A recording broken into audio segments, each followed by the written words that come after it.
Tonya Harding's plea bargain a month after the Lillehammer Games legally put to bed the question of her complicity in the assault on Nancy Kerrigan, but doubts over the degree of her involvement clearly remain. So the anticipation, the tension on the day they finally came face to face in the Fox studios in New York City was unique, almost suffocating. While Tonya Harding gathered herself for the confrontation, we began with Nancy Kerrigan. How long had you two known each other prior to the Olympics, and what was the nature of the relationship? Probably since, I can't remember exactly, but at least since 97. 87. I went to my first international and we were roommates. Yeah, and we've been on many world teams, and we actually made history with the 91 Worlds where Christy, myself, and Tonya were all, it was the first time American women had swept World Championship, so it was very exciting. I mean, so you guys are riding the crest of a nice high then. Yeah, it was great. In your mind, was it the last thing that you would have suspected that it was one of your colleagues who was involved with the effort to keep you out of the Olympics? Was that the last thought in your mind? Well, it had been brought up by other people thinking that. I don't know why anyone would have thought it. Such a bizarre incident. So as a result of other people bringing it up, did you then suspect that it might have been her camp? No, I didn't suspect that because I think that's, I just thought that's crazy. Why would you even say that? That's not nice. You know, that's, but, you know, it's just, I guess, a lot of pressure put on people. They deal with it differently. You know, when a lot of the sordid, bad, gory details did start to come to light, and whether it was or was not proven that she was either active or a passive participant in this, but did acknowledge guilt in terms of obstruction of justice, were you surprised that she got no jail time at all? Absolutely. Because I read transcripts from the FBI, the investigation, and they're public knowledge, so I was allowed to read it. And in fact, in a way, they were humorous. And I sat there reading to my mom. And Humorous? Because it was just, I mean, sort of dumb. I mean, there's really no nice way to say that, actually. But to sit in front of a building and move your car every 15 minutes over, you know, 2 spots so you don't look suspicious or something like that, or go to a city and don't bring any money or credit cards and you're going to attack someone, you know, and just really not well thought out kind of plans, and it sounded very dumb. And all the time that has passed since, how do you regard her now? I don't.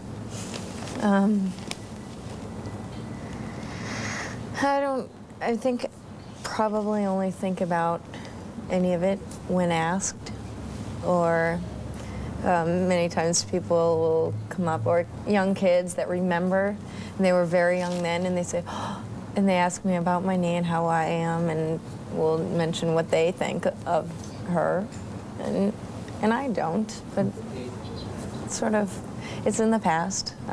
So much has gone by since then. I'm married, I have a baby, my own family, something I've always wanted and I just love. It's so long ago.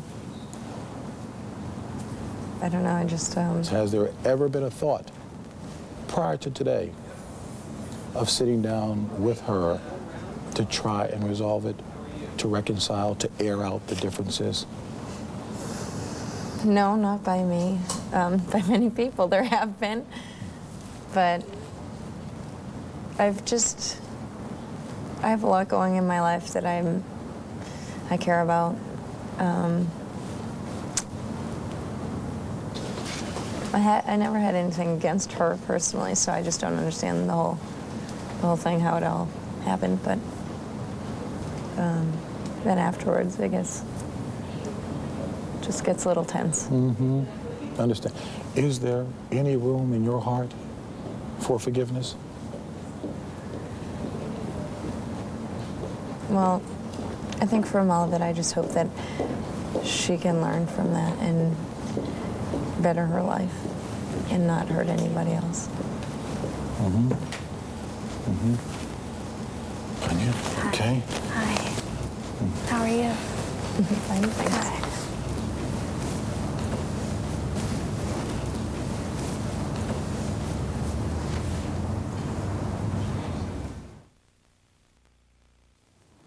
Fox Studios in New York City, December 22nd.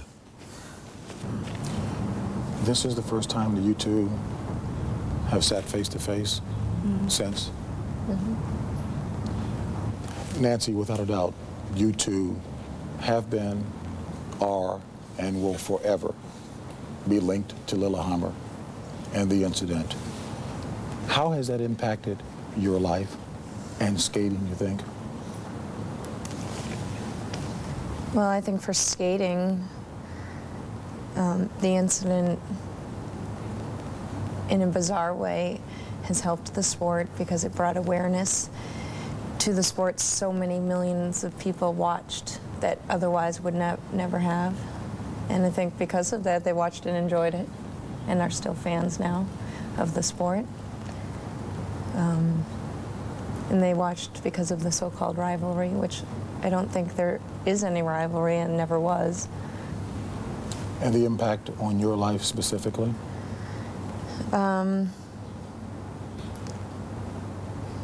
Well, I was hurt for obviously no reason.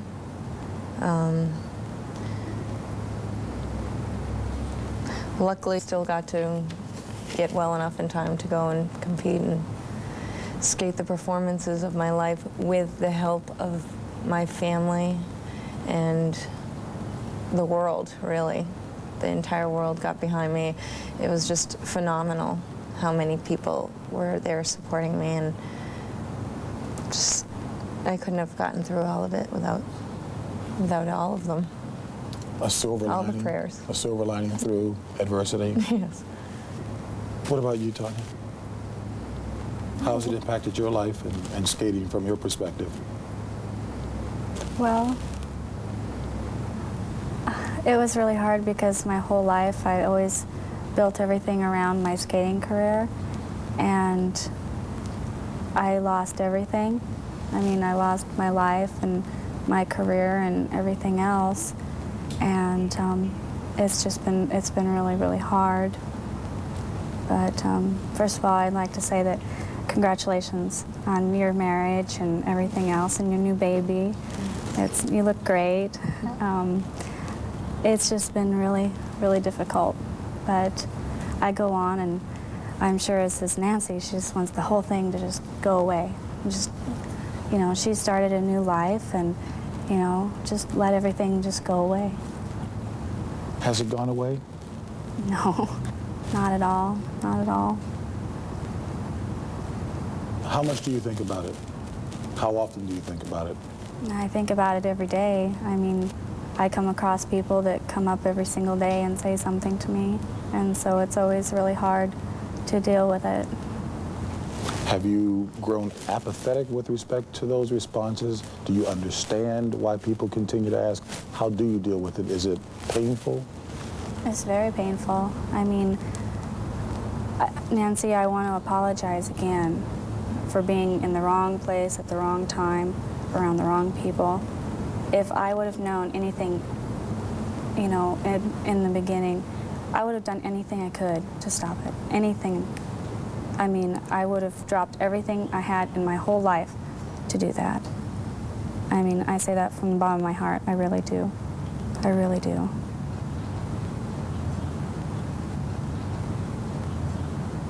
But clearly there's still a large segment of the population that thinks that you were, be it passively or actively, involved in the planning and execution of it. True or false? False. Absolutely false. Absolutely false. Why do you think then, if that is the case, why did you become, at least as I understand it, a main focus of the investigation? I don't know. Were you aware that the plot also, at least in discussion, included the possibility of murdering Nancy Kerrigan? Excuse me? Did you know that the plot and those who were involved, the conspirators, if you will, had discussed possibly murdering Nancy Kerrigan? No. Oh my God. No, I did not know that. I did not know that. Or cutting her Achilles tendon? None of that you knew about? No. Is this in any way closure for you? Although you've indicated you've put it behind you, is this in any way closure? Forgiveness? It will always be there. I mean, like you're saying, it was right linked with an Olympics, and it'll probably be brought up many times. So something that will always be brought back. And there was a lot of pain there for me and my family, and I think it was just unnecessary. Something that just shouldn't have happened in the first place. Is this closure for you at all, face to face with Nancy? Well, I would hope that we could go on and just live our separate lives. And I just ask forgiveness that, you know, she has her life and I have my life, and I would hope that we could just, you know, end it. Is there anything else that you'd like to say to Nancy before parting? Anything that you've had in your mind these past 4 years that you'd like to say to her? I would just like to say that, you know, I've always wished you the best. I mean, we were friends. I mean, we were on tour together. We always competed together. And, you know, from the bottom of my heart, I really think that you're a wonderful person, and I always have. I always admired you and your skating and your family, and I loved your mom and dad. I mean, I thought that they were always so supportive, and it was hard because I wished that I would have been able to have something like that. And now with my godparents, I have that, and I thank the Lord for that. And so it's just, I just want to have a new beginning, to be able to start a life and be able to live happy. Your response? I'm glad you've moved on, and hope that never anything happens like this again and you find happiness. And I hope children can learn from such mistakes and not have any kind of recurrence. Thank you, Nancy. Thank you. Yeah. We'll let you go, yeah. Okay. All right. Yeah, well, I've got a couple more questions for you then, Tonya. Okay. Thanks.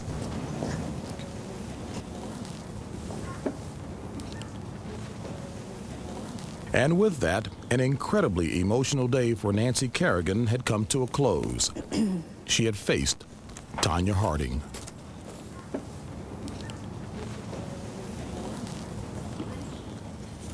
As you read her body language, knowing her as long as you have, how did you read it? How did you interpret what you were saying to her, what you asked of her? It was very hard for her to be here. And I just thank her for giving me the opportunity to sit here and in front of her face to face to say that I'm sorry. You were pretty courageous to be sitting here as well. What were you hoping for, and did you accomplish it in your mind? I don't know if I accomplished it or not. I just came because I wanted to say that I was sorry. Have you resigned yourself to the eventuality, maybe in the minds of many, Tonya, that there are those who won't ever believe you no matter what you say, and especially in light of having acknowledged that you were guilty of obstruction of justice? Yes. But there's no excuse for me not going and telling them when I found out, except that I was so afraid. I wanted some protection. And the day that I told the FBI everything that I knew, they said, okay, we have protection for you. I went to my father's place and Jeff broke in front of their agents and beat me up. How am I supposed to feel? How am I supposed to feel if they can't even protect me?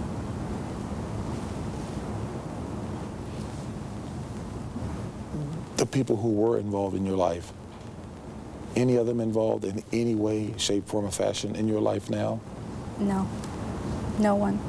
Any threats since then by your ex-husband or anyone associated with him since then? Yes. Recently? In the last few months.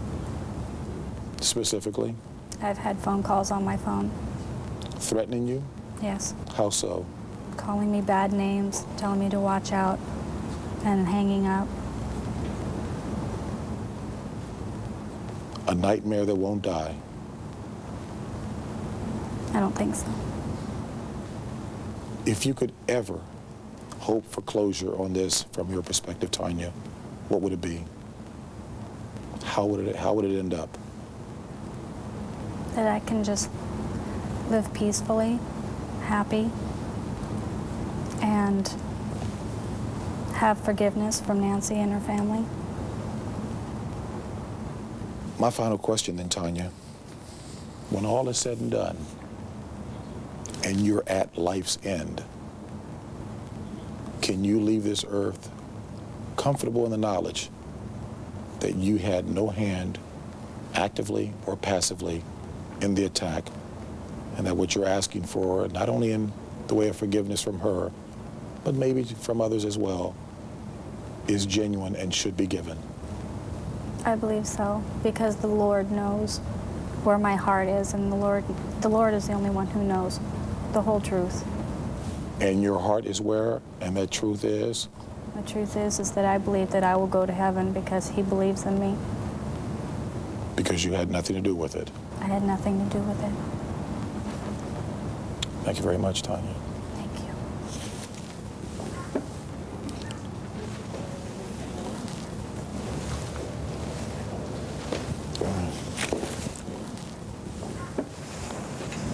Harding continues to blame the lack of security on the FBI. Federal and local authorities, as shown earlier on Fox, dispute this allegation.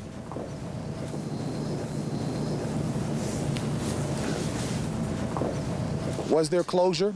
Well, judging by this face-to-face meeting, the first and quite possibly the last time such a meeting will take place, I would venture to say no. And as much as Tonya would love to be forgiven by Nancy, as much as Nancy would love to be completely disassociated from Tonya, they seem destined to forever be linked to the events of 1994.